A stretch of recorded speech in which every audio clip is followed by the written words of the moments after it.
नमो नमः। वन्दे गुरुपरम्पराम्। अहमस्मि यशुदेवः।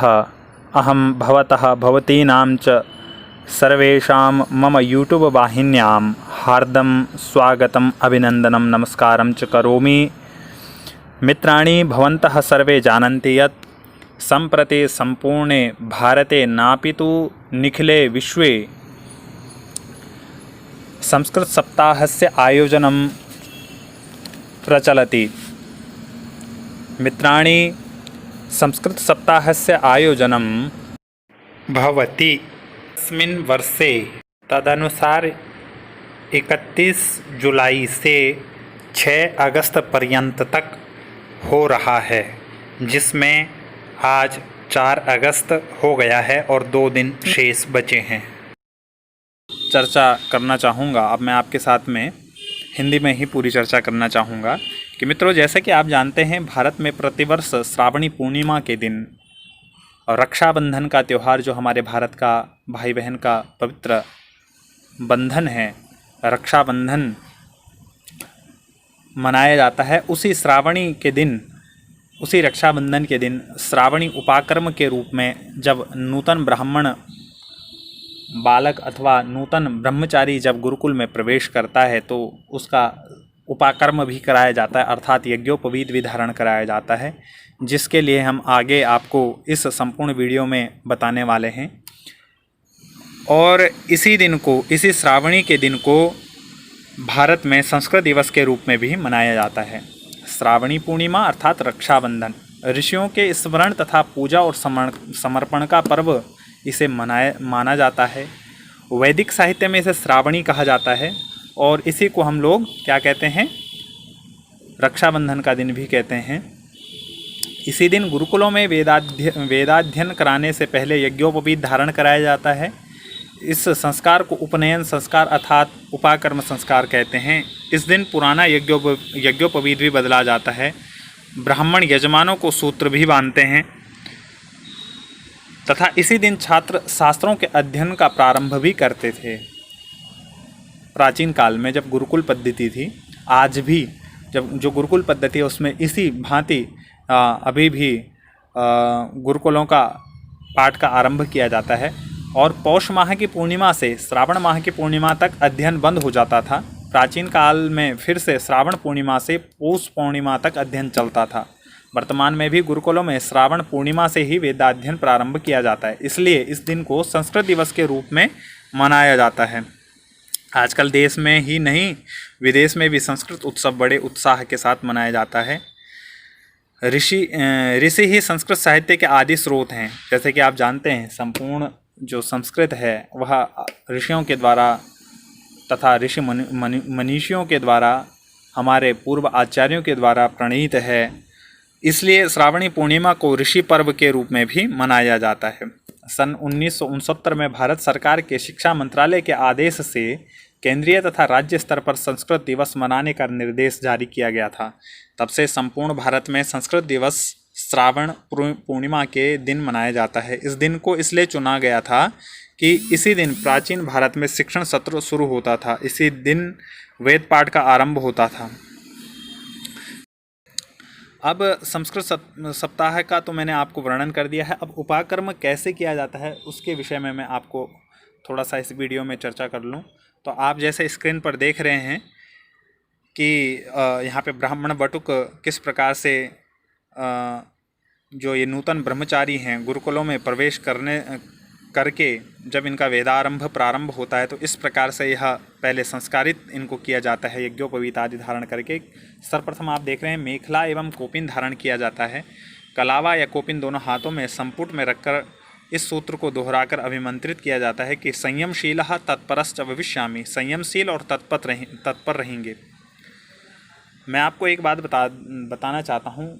मैं इस वीडियो को जो बना रहा हूँ, इस वीडियो के अंत में जो मैंने यह वीडियो बनाई, इस वीडियो को बनाने का मकसद क्या था, लक्ष्य क्या था, उस लक्ष्य को मैं अंतिम में बताऊंगा कि किस प्रकार से प्राचीन भारत में, प्राचीन वैदिक काल में हमारे भारत में छात्र को छोटी आयु से ही संस्कारित किया जाता था। आज आप देखते होंगे कि LKG UKG और प्रथम कक्षा में फर्स्ट में जब बच्चा जाता है तो उसके ऊपर हम इतना वजन कर देते हैं शिक्षा का। उसे इंग्लिश भी पढ़ना है, गणित भी पढ़ना है, साइंस भी पढ़ना है और उसे सब कुछ पढ़ाते हैं हम, लेकिन हम उसे संस्कृत नहीं पढ़ाते, यानी कि उसे आचरण नहीं सिखाते। और आचरण सिखाते भी हैं तो सबको प्रणाम करना चाहिए, सबको प्रणाम करो। और प्रणाम भी नहीं, हेलो यह कहिए या गुड मॉर्निंग कहिए, यही सिखाते हैं। तो हमारे प्राचीन भारतीय वैदिक काल में किस प्रकार से बच्चे का संस्कार किया जाता था, उसके जीवन में छोटे से ही किस प्रकार के संस्कार दिए जाते थे, जब उसके जीवन की नींव जब रखी जा रही है उस समय उसे कैसे संस्कारित किया जाता था, यह मैं इस वीडियो के माध्यम से आपको बताना चाहता हूँ। तो जब उसका यज्ञोपवीत कराया जाता था, उसे गुरुकुल में पढ़ने के लिए भेजा जाता था, तो सर्वप्रथम उसका यज्ञोपवीत किया जाता था। कोई भी वहाँ वर्ण व्यवस्था को नहीं देखा जाता था। वर्ण व्यवस्था अर्थात ब्राह्मण, क्षत्रिय, वैश्य आदि सभी वहाँ जाते थे गुरुकुलों में, और गुरुकुल में जाकर के सर्वप्रथम उनका यज्ञोपवीत कराया जाता था। तो उस यज्ञोपवीत की विधि को मैं आपके सम्मुख रख रहा हूँ। सर्वप्रथम मेखला और कौपिन को धारण किया जाता था और इस मंत्र के द्वारा सर्वप्रथम ओम संयमशीलः तत्परश्च, उसके बाद गायत्री मंत्र को बोला जाता था और गायत्री मंत्र बोलते हुए उसके कमर में उस कौपिन को बांध दिया जाता था, जिस प्रकार से आप यहाँ देख रहे होंगे।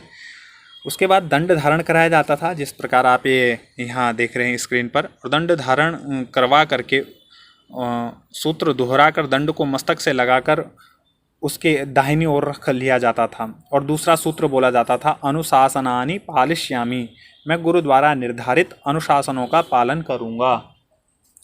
इस प्रकार से उसे बताया जाता था। इसके बाद यज्ञोपवीत धारण करते समय यज्ञोपवीत का पूजन कराया जाता था। दोनों हाथों के संपुट में यज्ञोपवीत को लेकर के 5 बार गायत्री मंत्र को बोलते हुए उसमें गायत्री की प्राण प्रतिष्ठा कर दी जाती थी और पंचदेवों का आवाहन किया जाता था। वे पंचदेव हैं ब्रह्मा, विष्णु, शिव, यज्ञदेव और सविता। तो सर्वप्रथम ब्रह्मा से यह प्रार्थना की जाती थी कि हमें सृजनशील बनाएं। तो उसमें इस मंत्र से कि ओम ब्रह्मा सृजनशीलतां ददातु, ओम ब्रह्मणे नमः, आवाहयामि, स्थापयामि, ध्यायामि, हे ब्रह्मा हमें सृजनशीलता प्रदान करे, इस प्रकार से प्रार्थना की जाती थी। विष्णु से हमें यह प्रार्थना करनी होती है कि हे विष्णु हमें पोषण क्षमता से युक्त करें। ओम विष्णु पोषण क्षमतां ददातु विष्णवे नमः, आवाहयामि, स्थापयामि, ध्यायामि। तीसरे में जो तीसरे पंचदेव हैं शिव, उनसे हमें अमरत्व प्रदान करने की प्रार्थना करनी होती है। उसमें यह मंत्र बोलना होता है ओम शिवः अमरतां ददातु, ओम शिवाय नमः, ओम शिवाय नमः, आवाहयामि, स्थापयामि, ध्यायामि। इस प्रकार से वर्णन किया जाता है, इस प्रकार से मंत्र को कहा जाता है। उसके बाद चौथे जो देव हैं यज्ञदेव, हमें सत्कर्म सिखावें, इस प्रकार से यज्ञदेव से प्रार्थना की जाती है। ओम यज्ञदेवः सत्पथे नियोजयेत, ओम यज्ञ पुरुषाय नमः, आवाहयामि, स्थापयामि, ध्यायामि। इस प्रकार से यज्ञदेव से प्रार्थना की जाती है। उसके बाद 5वें जो देवता हैं जिनसे प्रार्थना करते हैं वह हैं सविता, और सविता से हमें तेजस्वी बनने की प्रार्थना करनी होती है। ओम सविता देवता तेजस्वितां वर्धयेत, ओम सवित्रे नमः, आवाहयामि, स्थापयामि, ध्यायामि। इस प्रकार से पंचदेवों से हमें प्रार्थना करनी होती है। उसके बाद जो इसका नियम है, 5वां नियम जो आपके सम्मुख स्क्रीन पर चल रहा है, आप उसे देख सकते हैं। यज्ञोपवीत धारण करने के पूर्व हमें कुछ सूत्रों को दोहराना होता है, जिसमें गायत्री रूपम धारयामि, मैं गायत्री रूप में इस यज्ञोपवीत को धारण करता हूँ, यज्ञ प्रतीक रूप में इस यज्ञोपवीत को धारण करता हूँ, इस प्रकार से। और मंत्र को बोलते हुए यज्ञोपवीत को धारण करते हैं। यज्ञोपवीतम परमं पवित्रम प्रजापतेरत् सहजम पुरस्तात् आयुष्यमग्र्यम प्रतिमुंच शुभ्रम यज्ञोपवीतम बलमस्तु तेजः, इस प्रकार से यज्ञोपवीत को धारण करते हैं। उसके अनंतर हम गुरु पूजन करते हैं, हाथ में अक्षत पुष्प लेकर के इन सूत्रों को दोहराते हैं। परमात्म चेतनाम गुरु रूपेण वृणे, परमात्म चेतना को हम गुरु रूप में वर्ण करते हैं। हाथ जोड़कर सिर झुकाकर गुरु सत्ता को नमन करते हैं। मंत्र साथ में बोलते हैं। मातृवत लालित्री च पितृवत मार्गदर्शिका नमस्तु गुरु सत्ताये श्रद्धा प्रज्ञा युता चया, इस प्रकार से हम इस मंत्र को बोलते हैं। उसके बाद मंत्र दीक्षा दी जाती है। वह मंत्र दीक्षा हाथ जोड़कर सूत्र दोहराते हुए इस रूप से हमें भावना करनी होती है। वह मंत्र दीक्षा इस प्रकार से होती है कि हम गायत्री महाविद्या में दीक्षित हों, अनुरूप भावनाएं बने। हम गायत्री महाविद्या में दीक्षित हो रहे हैं, गुरु का प्राण तप और पुण्य हमें प्राप्त हो रहा है, हम उसे अपने अंदर धारण कर रहे हैं। इसके बाद गायत्री मंत्र का एक एक अक्षर 3 बार दोहराया जाता है। अंतिम में मंत्रोच्चारण के साथ कलश का जो जल रहता है उससे सिंचित करते हुए उस बटुक के ऊपर छिड़का जाता है और मंत्र यह बोला जाता है, ओम आपो हिष्टा मयो भुवः तान ऊर्जे दधातनो महे रणाय चक्षसे यो वः शिवतमो रसः तस्य भाजयते हनः उशतीरिव मातरः तस्मा अरम गमाम वो यस्य क्षयाय जिन्वत आपो जन यथाचनः। इस मंत्र के द्वारा वह जल छिड़का जाता है। अंतिम में व्रत धारण किया जाता है, जिस प्रकार सूर्य उपस्थापन के लिए हाथ ऊपर उठा करके 5 देवताओं को साक्षी मान करके व्रत धारण करने का संकल्प लिया जाता है और नमः के साथ मस्तक पर